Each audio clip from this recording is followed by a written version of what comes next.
चलिए, नोमेनक्लेचर हो गया था, आपको प्रैक्टिस पेपर मिला है, उसके सारे क्वेश्चन सॉल्व कीजिए। अगर कर लिए तो बहुत अच्छी बात है, जो नहीं आए तो आप मेरे पास लेकर आइए, मैं और भी बाद में आपको पेपर दूंगा। लेकिन अब नया पार्ट हम शुरू कर रहे हैं, आइसोमेरिज्म। ये बहुत शॉर्ट में दिया हुआ है एनसीईआरटी में और बहुत सारे बुक्स में, लेकिन इस पर क्वेश्चन बहुत सारे बनते हैं आइसोमेरिज्म पर, और ये हर चैप्टर में आएगा isomerism.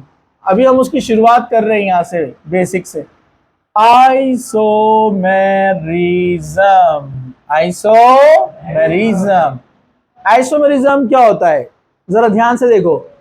Two or more compounds, to or more compounds, to और more compounds having same formula, having same formula but different arrangement of atoms, but different arrangement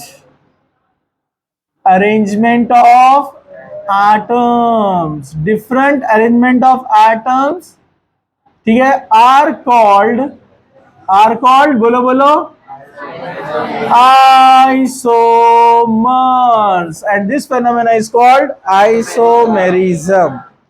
okay, isomerism को दो मेन कैटेगरीज में divide किया गया है, दो main group में इनको डिवाइड किया गया है। फर्स्ट है स्ट्रक्चरल आइसोमेरिज्म, स्ट्रक्चरल आइसोमेरिज्म, और दूसरा है स्पेस यानी स्टेरियो, स्टेरियो या space isomerism.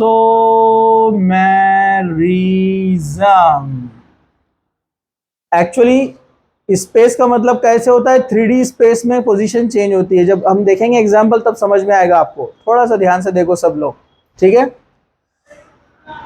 Structural isomerism, two or more compounds having same formula but different structure, two or more compounds having but different structure, two or more compound but different arrangement in space, they are called space or stereo isomerism. समझा? अरे समझा क्या? जब structure की बात होती है तो 2D सिर्फ ऐसे, लेकिन स्पेस की बात होती है तो बैक और फ्रंट भी देखा जाता है। समझा? अब दोनों में डिफरेंस समझ में आ गया आपको? हाँ, तो जब दो या दो से ज्यादा कंपाउंड जिनका फॉर्मूला सेम है लेकिन स्ट्रक्चर अलग अलग है, उनको स्ट्रक्चरल आइसोमर्स बोलते हैं, और इस फेनोमेना को बोलते हैं स्ट्रक्चरल आइसोमेरिज्म। स्ट्रक्चरल आइसोमेरिज्म को 5 ग्रुप में और डिवाइड करते हैं, जैसे चेन आइसोमेरिज्म, सेकंड है पोजीशन आइसोमेरिज्म, थर्ड है फंक्शनल आइसोमेरिज्म, फोर्थ है मेटामेरिज्म, फिफ्थ है टॉटोमेरिज्म। स्टेरियो आइसोमेरिज्म में दो है, एक है ज्योमेट्रिकल आइसोमेरिज्म, ज्योमेट्रिकल आइसोमेरिज्म ये मल्टीपल बॉन्ड देते हैं, डबल बॉन्ड वाले, जैसे C डबल बॉन्ड C है, जैसे C डबल बॉन्ड NH है, ये देते हैं ज्योमेट्रिकल आइसोमेरिज्म। हम दोनों को देखेंगे, इनको अल्कीन बोलते हैं, याद है ना, ENE अल्कीन, और इनको इमाइन बोलते हैं, इमाइन, हम इसको देखेंगे बाद में। दूसरा आइसोमेरिज्म है ऑप्टिकल आइसोमेरिज्म, ऑप्टिकल आइसोमेरिज्म हम इसको इनैंशोमेरिज्म भी कह सकते हैं, इनैंशोमेरिज्म। चलिए, तो ये दोनों स्पेस में स्टेरियो में आते हैं। ये स्पेशल आइसोमेरिज्म है असिमेट्रिक कार्बन के लिए। किसके लिए? एसिमेट्रिक कार्बन वो होता है जिसको 4 अलग अलग एटम या ग्रुप लगे होते हैं, उसको एसिमेट्रिक कार्बन कहते हैं, और उसको स्टार यानी एस्टेरिस्क मार्क से शो किया जाता है। जिसके पास ऐसा कार्बन है जिसको चारों अलग अलग लगे हैं, वही बताता है ऑप्टिकल आइसोमेरिज्म, वो हम देखेंगे आगे। अभी हम शुरुआत करते हैं फर्स्ट चेन आइसोमेरिज्म से। देखो ये फर्स्ट है मेन कैटेगरी स्ट्रक्चरल, और ये कौन है, स्टेरियो। फिर इसके अंदर first chain, position, functional, meta, tauto. इसके अंदर एक अलग से कन्फॉर्मेशन बताया गया है, इसको आइसोमेरिज्म में नहीं लेना चाहिए क्योंकि सिंगल बॉन्ड में रोटेशन होता है। ये अलग अलग स्ट्रक्चर नहीं होते, एक ही होता है, रिप्रेजेंटेशन अलग अलग है। जैसे रेजोनेंस देखते हैं ना, तो उसी तरह का, लेकिन रेजोनेंस से हटकर है।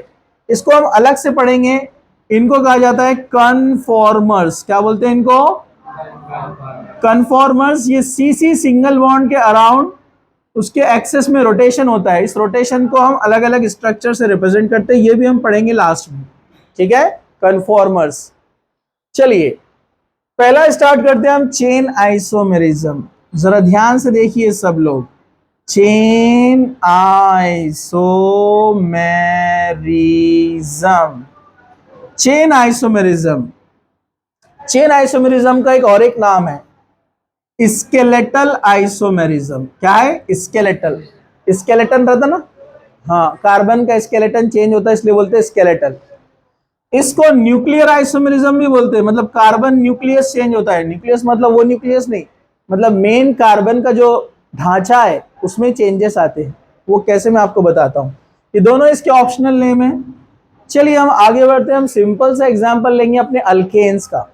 अल्केन्स में मैं फॉर्मूला लिखता हूँ C4, तो H कितना आएगा बोलो, C4H10। जितने कार्बन होते हैं उसके डबल और 2 ऐड कर दो, बन गया ब्यूटेन। क्या बन गया ये, ब्यूटेन। लेकिन नेचर में ब्यूटेन 2 होते हैं, CH3, CH2, CH2, CH3 and butane. कौन है ये, CH3, CH, एक H इधर भेज दिया तो ये बन जाएगा CH3, और ये क्या बन जाएगा, CH3, और ये CH3 को लाके नीचे लगा दिया।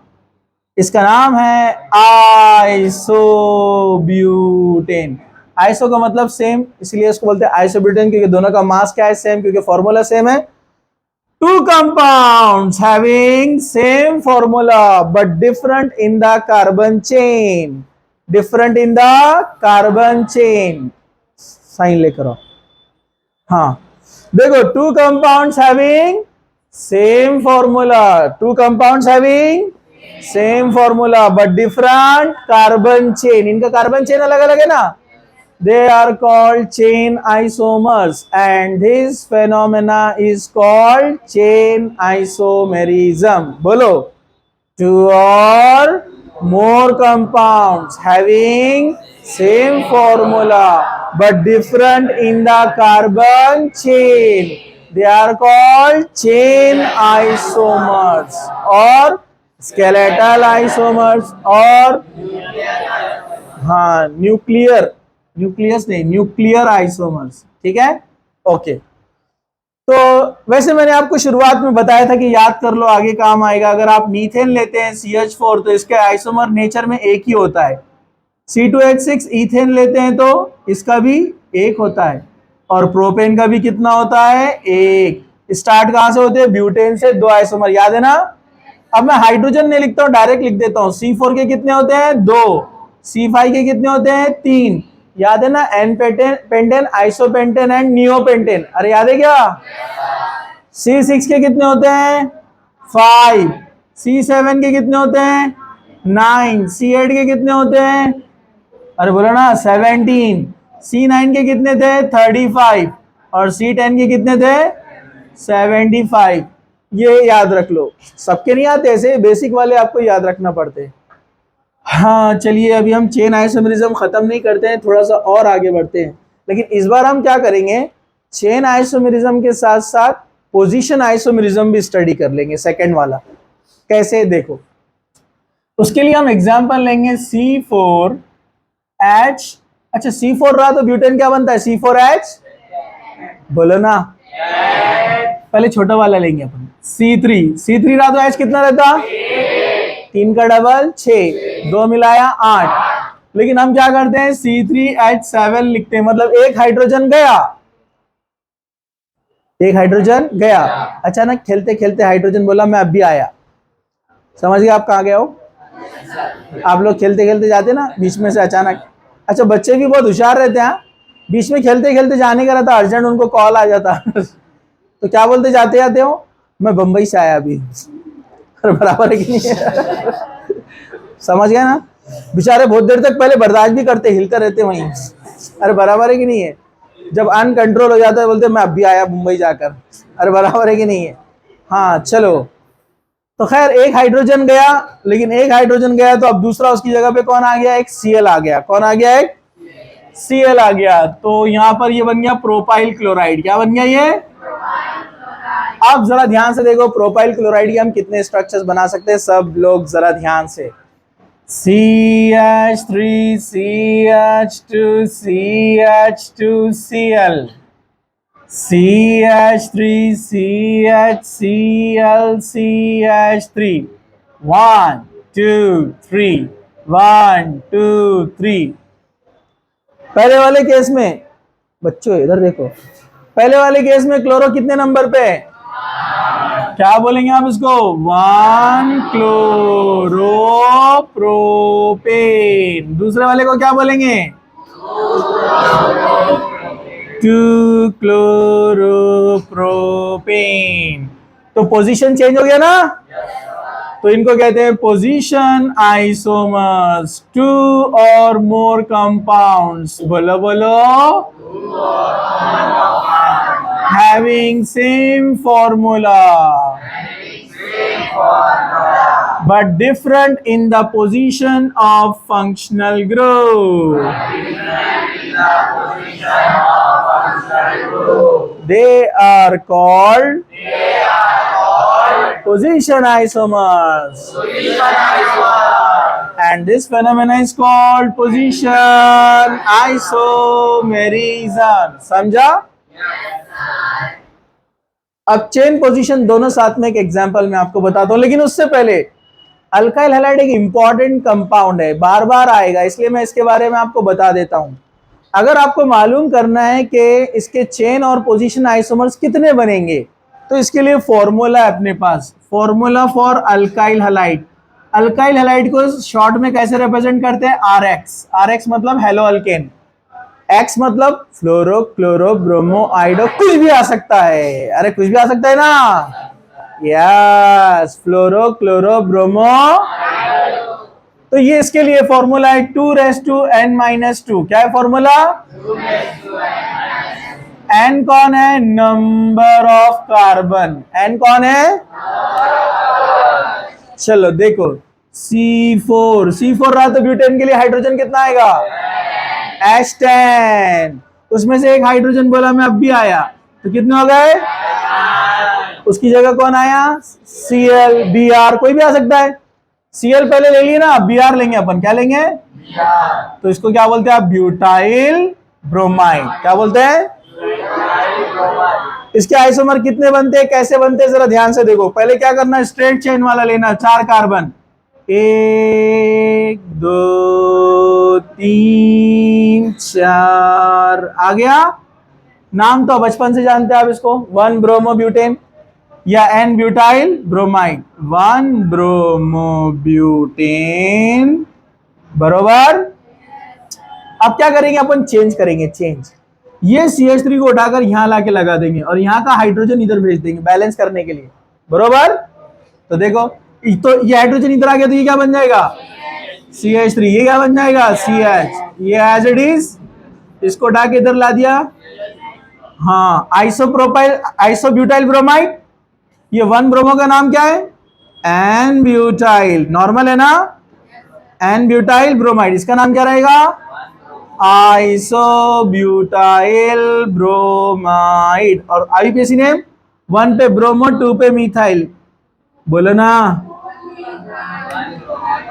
1 bromo 2 methyl propane. IUPAC name क्या बनेगा इसका? 1 पे ब्रोमो, 2 पे मिथाइल, 1 ब्रोमो 2 मिथाइल, 3 कार्बन वाला पैरेंट प्रोपेन। आप बोलेंगे ये तो ब्यूटेन था ऊपर, यहाँ प्रोपेन कैसे? क्योंकि एक कार्बन ब्रांच में चला गया तो पेरेंट में 3 ही बचे ना, इसलिए इसको बोले अपन ने 2 मिथाइल प्रोपेन। समझा? अब एक बनाएंगे अपन। अब क्या करेंगे, इसको इधर भेजने के बजाय फिर से वापस स्टेट में आ जाएंगे, ये Br को 1 पे से उठाकर 2 पे लेकर आ जाएंगे। तो ब्रोमो जब इधर आएगा तो इसका हाइड्रोजन इधर चला जाएगा, CH3 CH2 CH Br CH3 1 2 3 4 बन गया 2 ब्रोमोब्यूटेन। कौन है ये? और कॉमन नेम है secondary butyl bromide. Secondary carbon को लगा है ना Br। ये सेकेंडरी कार्बन क्यों है? क्योंकि डायरेक्टली 2 कार्बन से कनेक्ट है, उसको क्या बोलते हैं? Secondary carbon. चौथा कैसे बनाएंगे? इस CH3 को उठा के इधर लगा दो और H चला जाएगा यहां पर, तो देखो क्या बनेगा, CH3C CH3 CH3 Br। Carbon का नेचर क्या है? टर्चरी। तो आप इसको क्या बोलेंगे? Tertiary butyl bromide. बरोबर। इसका नेचर क्या है? प्राइमरी। इसका नेचर भी प्राइमरी, इसका नेचर सेकेंडरी, इसका नेचर टर्चरी। 2 प्राइमरी, 1 सेकेंडरी और 1 टर्चरी। बन गए 4। अरे बन गए ना 4। 1 2 3 4। फॉर्मूले के हिसाब से देखो 2n-2, टोटल कार्बन 4 है तो 2^4-2, 2^4-2 मतलब 2^2 मतलब कितने? 4। बन गए 4। अब बोलो पहला और दूसरा एक दूसरे के कौन से आइसोमर है? चेन या पोजीशन? चेन, क्योंकि पोजीशन तो दोनों की 1 ही है ना। अरे पोजीशन चेंज नहीं हुआ ना। ये देखो, ये है नॉर्मल चेन और ये है ब्रांच वाला चेन, इसलिए ये एक दूसरे के क्या हो गए? Chain isomer. तो structure 1 and 2 are the chain isomers, क्योंकि उन दोनों के फॉर्मूला सेम है लेकिन उनके कार्बन स्केलेटन में चेंज है। समझा? समझा क्या? चलो स्ट्रक्चर 1 and 3। यस, यहां पर Br 1 पे है और यहां पर Br 2 पे है, so they are the position isomers। कौन है ये? 1 and 4। इनका कार्बन चेन भी अलग है। अरे देखो ना, ये चेन अलग, वो चेन अलग। ये 1 पे Br, ये 2 पे Br। 1 2 3 2 पे ना। कार्बन चेन भी अलग, पोजीशन भी अलग, तो इसको बोलते हैं they are chain as well as position isomer. समझा? चलो देखते हैं आपको अकल में आया क्या। 2 and 3।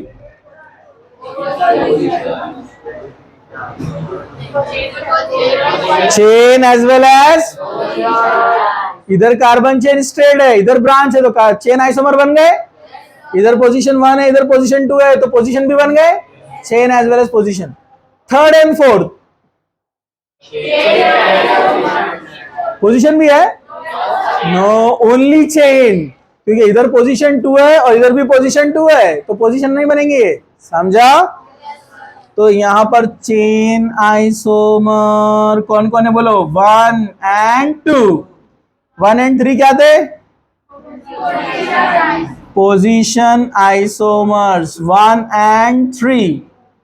Okay, 1 and 4 position and chain isomers 1 and 4। 2 and 3 yes, 2 and 3 and 3 and 4 only chain 3 and 4। समझा क्या? तो आप लोग लिखेंगे? हाँ, आज आप लिख लो, क्योंकि हम फंक्शनल आइसोमरिज्म कल देखेंगे। लेकिन फंक्शनल जब पढ़ेंगे इसका मतलब ये नहीं कि चेन पोजीशन उसमें नहीं आएगा, वो भी ढूंढना है आपको। हर आइसोमरिज्म जब पढ़ेंगे तो पिछला वाला रिपीट होगा। समझे? क्योंकि एक आइसोमरिज्म में मल्टीपल आइसोमरिज्म भी होते हैं। ठीक है, चलो इसका फोटो और स्टॉप।